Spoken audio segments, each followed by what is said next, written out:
Hello, so ito yung Maya 2026. So, mag-start tayo sa activity by creating polygon primitive, cube, pero yung box sa gilid. Click. Make sure na edit reset setting. Again, edit, reset. And then, lagyan natin yung dimension. 8, 10, 3. Enter. Apply. So, ito na yung box. Letter F para mag-zoom. Tapos, translate Y dito sa channel box. So, lagyan natin ng 5. Enter. Para ma-position siya above ng grid. Next, UV editor. So, create muna tayo ng material.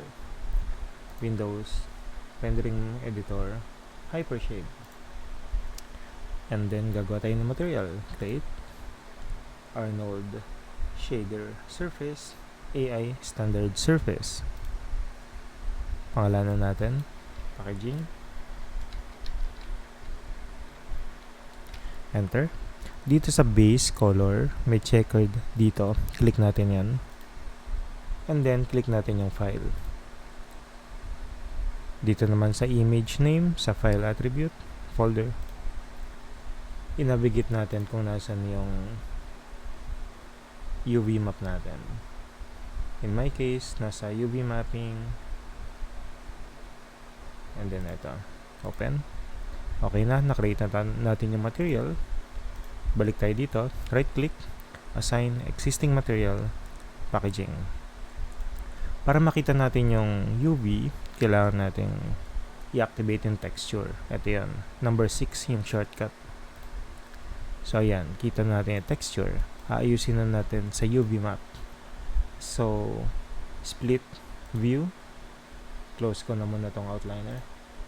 And then, itong panel na to, gagawin natin UV editor. UV editor. Alright. Yung image, diliman natin. Image dim. Para makita natin.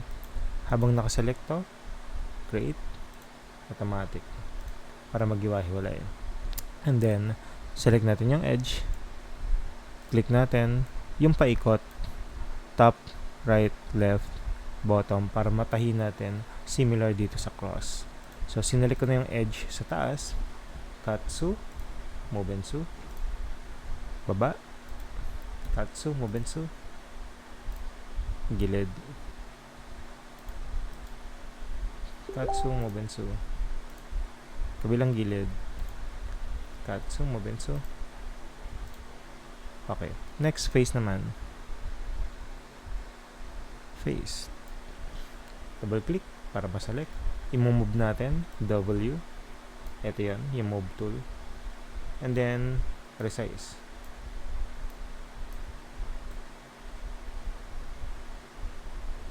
Okay. Ito naman, modify, rotate, 90 degree, apply. Move natin, and then, i-resize.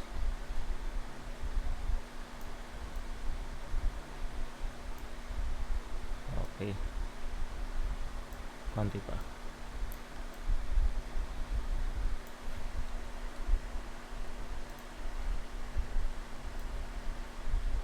Okay.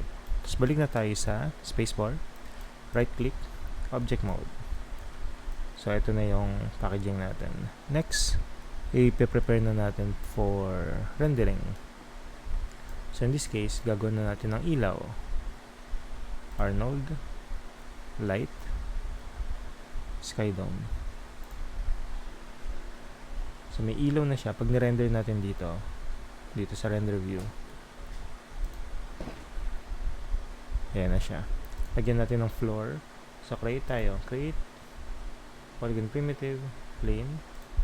Andito yung plane sa ilalim. So, lalakyan natin. Resize, letter R. Para ma-resize. Nagzo-zoom out ako, tapos nare-resize ko yung plane. Okay.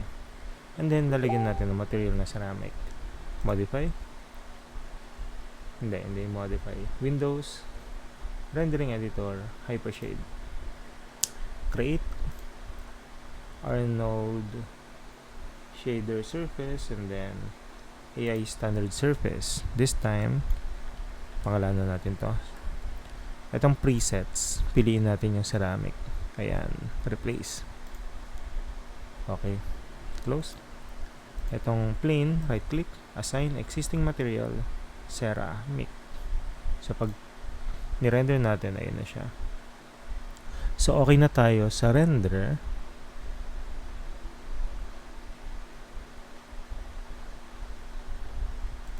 So i-animate na natin. This time, i-click natin tong packaging.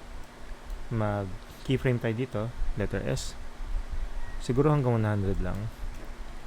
100 dito, enter. And then punta ako sa frame 100. Yung rotate Y, gawin natin 360. Negative 360. Enter. Keyframe S. Nawala. Kasi naka-step ako sa animation editor. Punta lang ako sa graph editor. Animation editor, graph editor.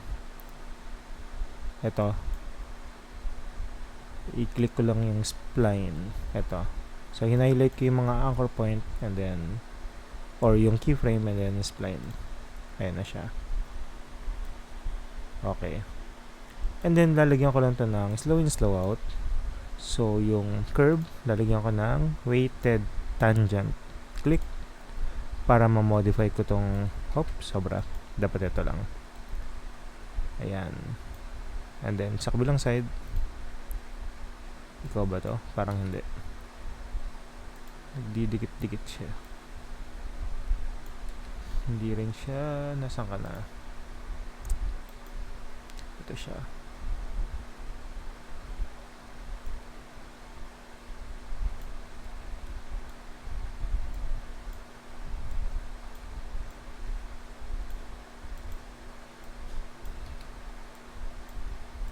Binabalik ko lang itong iba. Okay. Check natin yung animation. Alright. So yan, umiikot na siya. Next, yung camera. Gagawa ko ng camera. Medyo tricky to. Create camera. Camera and aim. Click. Ito siya. I-move ko lang siya. W.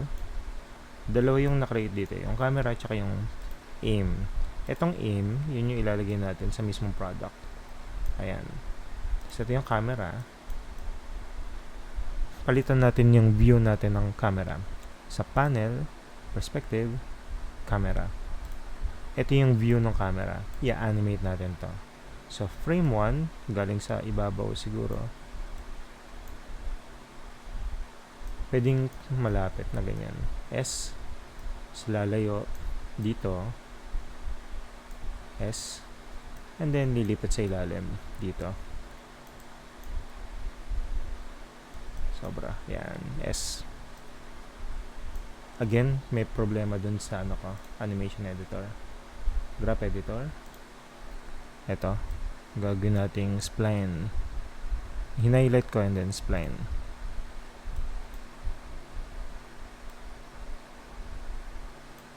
Ayan.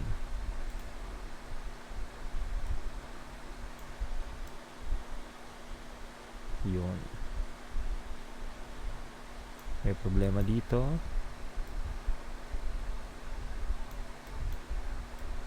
Dapat ba ganito?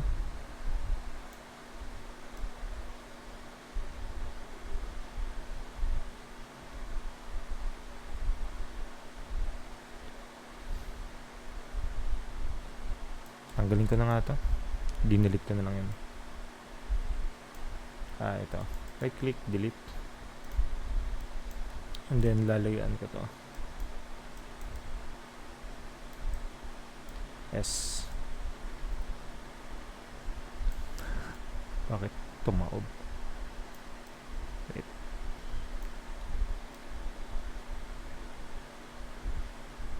Yon.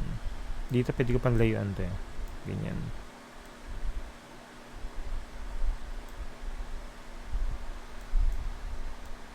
Spline. Okay. Yon.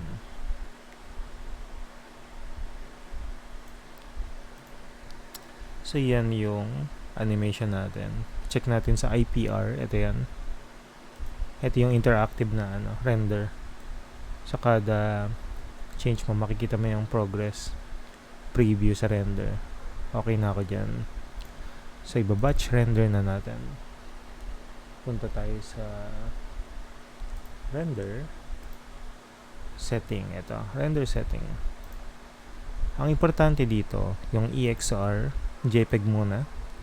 At saka itong frame animation extension. Palitan natin ng hindi single sa name number extension. And then, i-indicate natin hanggang anong frame siya magre-render. So, frame 100. Sa ngayon, okay na yan. Pwede na ako mag-batch render. Piliin pala natin yung camera. So, camera 1, yung i-render niya. Okay. So, pwede na tayo mag-batch render. Save muna natin to. Sample.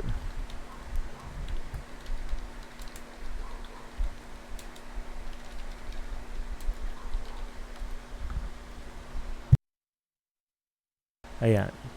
So, punta tayo sa render. Batch render. Para makita natin yung progress, punta tayo sa Windows, General Editor, Script Editor. Ayan. So, hihintayin natin ma-render ito. Dapat 1 hanggang 100 yung progress. Kung hindi, kailangan yung pumunta sa system, dito sa render setting.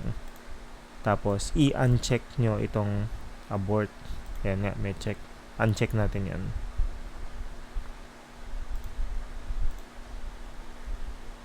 So, check natin.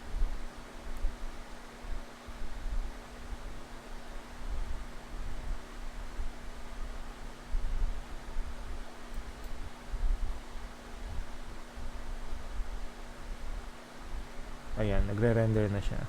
Ina-export na niya doon. So, kung pupuntahan natin yan, makikita natin yung series or sequence ng render. Hintayin lang natin matapos. Depende ito sa capability ng PC nyo. And then, pag natapos na siya, i-import natin siya sa video editing software. Yung JPEG sequence na yan. Tapos, lalagyan natin ng music. And then, i-export na natin as a video. At dun matatapos yung activity natin. Thank you.